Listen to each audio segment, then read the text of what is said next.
You're listening to the VORTX Podcast, featuring interviews with your favorite artists. Here's your host, Ethan Jackson. Hey, it's Ethan. Today we are hanging out with our special guest, Seth from Wage War. Seth, how you doing, man? I'm doing great, man. How are you? I'm good. Are you home right now? You guys are off the road, right? Yes. I'm home for a couple months here, which feels kind of weird, but it's been nice. Yeah, I'm sure. It is a little odd. You put a record out and then you're off the road for a few months, but that's cool though. Get a little bit of a break. I know. It's like so backwards from what we usually do, but it's just kind of the way the schedule had to work out when, we're looking for support for our fall headliner. It's just people were busy this summer, man. So we're like, all right, well, we'll just drop the record, let people listen to it and marinate on it, and then we'll hit them with the tour in the fall. Well, that's the nice part too, like you mentioned, is you give people a couple of months to, learn all of the lyrics and everything like that. And that way they can sing their hearts out, in the crowd this fall. So yeah, I think it'll work out well. For sure. STIGMA, it's been out for couple weeks now, 3 weeks, something like that. Yep. I'm really digging it, dude. Tell me a little bit about making this one. Were you guys like on the studio together? Were you still sending ideas back and forth via email, COVID style? Like how did things go for this album? Yeah, I mean it changes a little bit with every album, the first couple records, I guess Blueprints, we basically wrote while we were in high school. Dead Weight, was kind of about just, us growing up and hitting the road for the first time and, going through all of that. Pressure, we kind of worked with some new people. Manic obviously was us going crazy, over the pandemic and figuring life out through that. And then this record came about in a much better place, I think, for most of us. Just we had a lot of fun making it. It's like we got our jobs back after COVID and we could write together on tour again. We could write together on some different trips we did. We could write at home. So basically this one came about over the course of like 3 or 4 different writing trips and then us just working together on the road. But we got a beach house in Destin, Florida for a week. We went to Cody's home studio in Nashville for a week or a little over a week. We had a trip out to LA, a couple trips out to LA at Drew Folk's studio. So, it was a lot. It was a lot of traveling and working together, but we had probably the most fun we've ever had making this record. And I think a lot of that has to do with us just being in a good headspace. Things have been all right for the last couple of years, which is new, given the last 5 years or whatever. So yeah, it was just a lot of fun, man. We tried some new things. We tried some old things. We blended the two. We worked with Drew Folk again, who we really love. And it's just a really good work environment all around. And yeah, we're stoked with how it all came out. Absolutely. I think that everything Drew touches just turns to gold immediately. He's great. It is really crazy how successful he is, man. He is so talented. And obviously, his past projects bring the future projects and his, the newest stuff he's working on just keeps getting bigger and bigger. And he's unbelievable, man. And he's such a hard worker and such a good vibe. And those two things are very important when you're working on some music together. So he's just wonderful to work with. That's awesome. You guys did something really cool with the rollout of this record that I really kind of appreciated just as a fan. With your meet and greets, you guys did the album preview where you played a couple of songs. I think it was Tombstone and Blur. Went to the one in Kansas City. And as a fan who, I've spent money on meet and greets before. They're not cheap, that kind of thing. Instead of it just being a quick handshake, hey, thanks for coming to the show and move along thing, you guys really took the time, let people listen to a couple of new songs early, ask you guys questions, that kind of thing. What gives you guys the I don't know, not the idea, but I don't know, the thought to do something more like that, a little bit more meaningful rather than just a quick, hey, how you doing? Nice seeing you in Kansas City, 5 minutes in and out kind of deal. Yeah, man. I'll tell you, from the beginning, the VIPs have been a weird thing for us to wrap our minds around. It's like, I understand we're in a band and people listen to our band and stuff, but I look at, every one of us in the band, we're just a bunch of idiots, dude. So like the thought of people spending, you know, their hard-earned money to come and like have a meet and greet, like photo op, and like that's it, is just not right. It doesn't sit right with us. So we always try to make it a little more worth your while. And that started like the first time we ever did it, our management had to talk us into doing a VIP because we were like, dude, no, like nobody's gonna buy our VIP. We don't want to do that. Like, so that was like, come play cornhole with Wage War and get an acoustic performance, and we have chips and soda, and we'll just hang out for an hour. And you know, that was a lot, obviously, you know, after like 30 days of it. But we always try to change it up, make it something new and fresh. And this time it rolled around with you know, the album was about to come out. So we're like, well, if people want to come and spend money on our VIP, let's give them a little debut of the record, whether that's, you know, yeah, Tombstone or Blur. I think there were a couple cities that might have gotten a third song if there was time. But yeah, it was a lot of fun. It was kind of nerve-wracking for us to just sit there and like hear people's reactions because you know, their Magnetic wasn't like a huge success right off the bat, like at least on our social media. So we were all like a little nervous. We're like, dang, I don't know how people are gonna feel, but here we go. And but you know, more often than not, actually, I think every time it was, you know, it was a big hit, and people were stoked to hear the new stuff. So it was a lot of fun. I think it's cool. I can't imagine being a musician and having the, you know, you put out a song like you said, Magnetic, where there might be some people that are like, okay, this is cool, but like, could you put out a song like Manic? Or, you know what I mean? They're just Yeah. immediately asking for something that's like their favorite Wage War song. And obviously people are going to get that, you know, it's a Wage War record. You're going to have a little bit of everything, but picking the first song that you want to use to introduce somebody to an album, I can't imagine how nerve-wracking that is. Oh yeah, man. And I think that was the problem with Magnetic is, you know, every metalcore band does the classic, like, here's the heavy first single every time. And we're like, well, let's like not do that this time and see what happens. And so I think that threw a lot of people off. But then of course, you know, we followed it up with some other stuff, and obviously Tombstone. And but yeah, it's always nerve-wracking, dude. I get anxiety before we put music out because it's you've worked so hard on it for the last 2 years, and like, you know, it could easily flop. Like you never know how it's gonna go. Right. But you know, luckily for us, we've got a really solid fan base and a lot of awesome support. And you know, yeah, I feel like our fans will have our backs every time, and that feels really good. But you still get that anxiety, you know, the night before. It's like, whew, here we go. For sure. One of the songs that I really, really loved on the record that I was kind of surprised by is the opening track. The show's about to start. That song is this really cool, slow build into this like monstrous powerhouse that just kind of puts you into the rest of the record. Tell me a little bit about putting that one together, because that one, not only is it different for you guys, but I feel like it's different for metalcore too. You know, there's not a lot of bands that are making music like that. Yeah. Yeah, absolutely, man.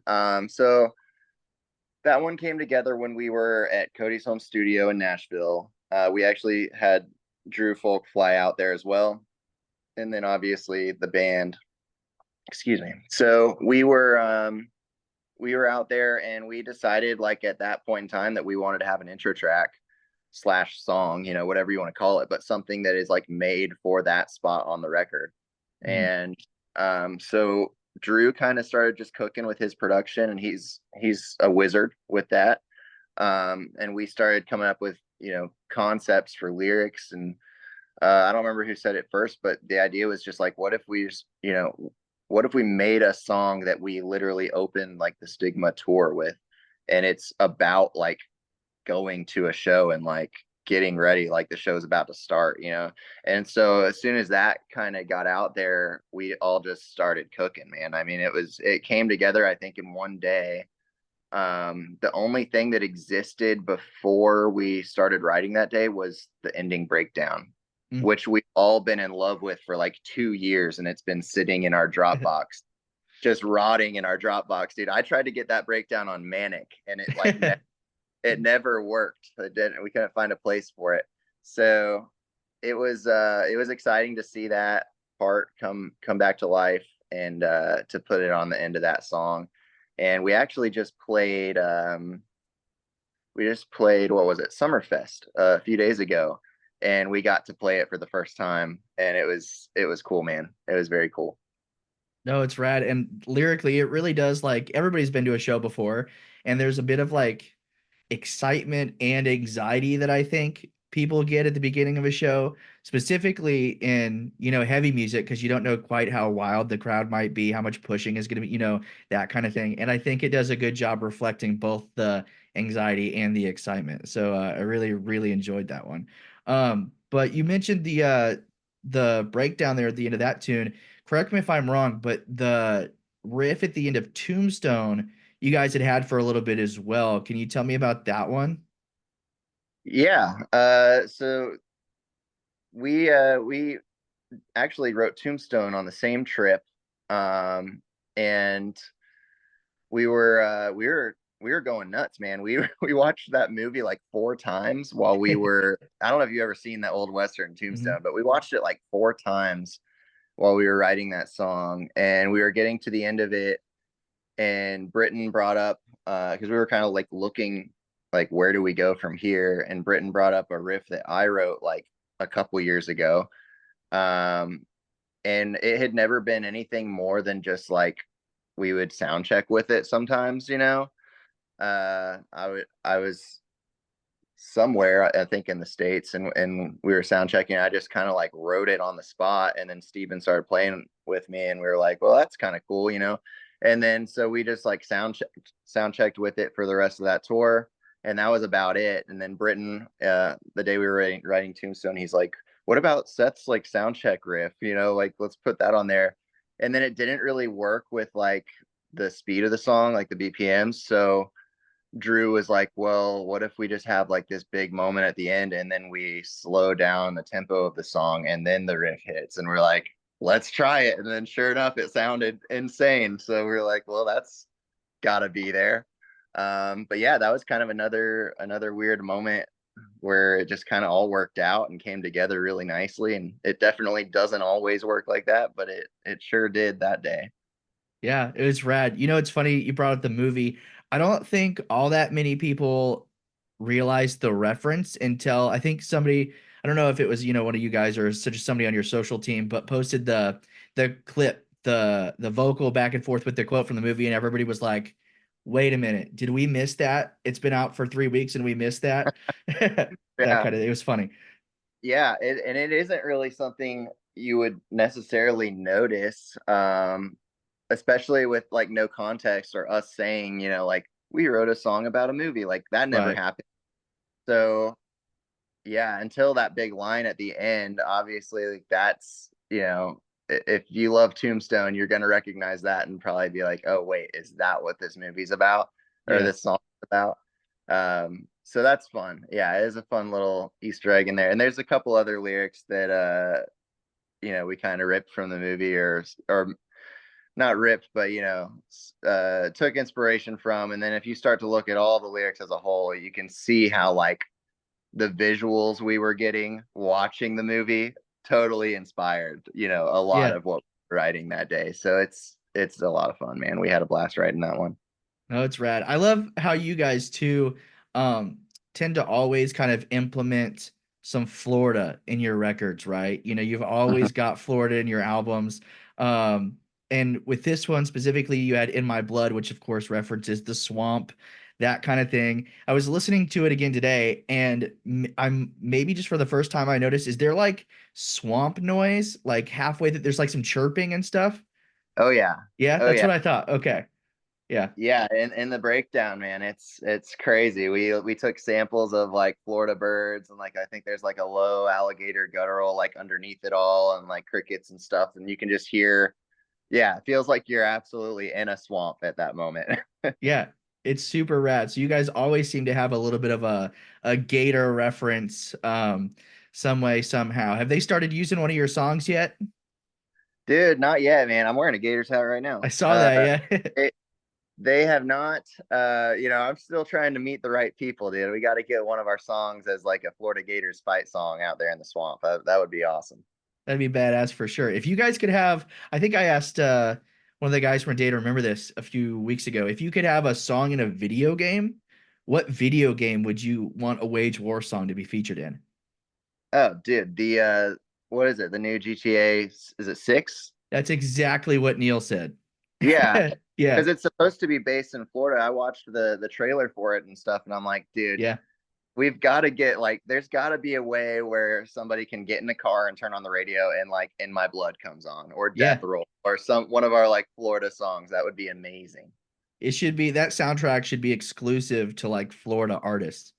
A little bit of everything. You guys, Data Remember, Pitbull. I mean, why not, dude? That would be so sick. I'm curious, what's the most challenging song for you to play live? Maybe something that you kind of dread every time it gets added to the set list or something like that. Over the course of our entire discography, or just entire discography. Okay. Or whatever, you decide. No, I've got one in mind. I was gonna say, anytime I've got like a guitar solo, I definitely get a little sweaty for that. But that's just like a quick moment in a song, so that's not as bad. I think one song that was almost impossible to play was off Blueprints. Spineless had a couple riffs in there, and we haven't played that in years. But every time I remember that song, I'm like, whew, that one is a doozy, man. I'm like, that one was rough. But yeah, other than that, I don't know. I mean, right now, Self-Sacrifice. I'll give you one old one and one new one. Self-Sacrifice is a tough one for me because of the two riffs. Like, if you've heard the song, it's crazy, but it's a lot of fun. We just played that for the first time the other night at Summerfest too. We debuted like 6 songs, dude. It was crazy. Oh, dang. Yeah, we went pretty hard. That's awesome. So folks can expect to see 6 or 7 songs off the new record with the fall tour then? I would say at minimum, yeah. At minimum? Okay. We're diving in, dude. We're going for it. Sweet. That'll be rad. Well, you mentioned Blueprint, so I got to ask, next year is the 10-year anniversary. And which, does that make it 15 years as a band too? You guys doing anything fun to celebrate? Yeah, it's so the numbers are a little blurry there. I think we started in 2013 as this lineup. So, me, Britton, Chris, Steven, and Cody. But Cody, Britton, and I started a band, like a local band together in 2010. It's just crazy to think how long it's been. I've been playing with them for, coming up on 15 years. That's crazy. But that being said, we celebrated our like 10 years as a band last year at the House of Blues. We had 2 sold out shows. It was awesome. Our content girl made like this really special video that we put up on the LED wall, like of a history, 10-year history. And honestly, like, brought me to tears. It was really special to see like how far we've come in the last decade. But as for Blueprint's 10-year anniversary, we don't have anything in the works right now. The timing's a little tough because none of us realized that it's coming up on 10 years, and now we're pushing a new album. So I'd say maybe we'll do like a merch drop or a special show or something like that. I could see something like that happening.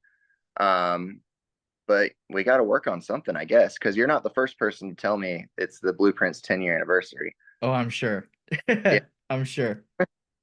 We got to start working on something.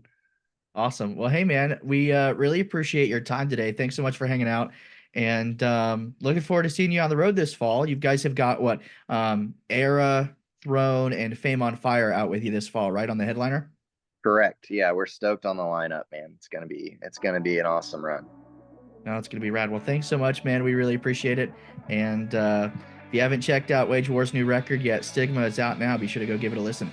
Thanks for listening to the VORTX Podcast. Catch Ethan inside the Vortex every Sunday night from 9 to midnight on Topeka's rock leader, V100.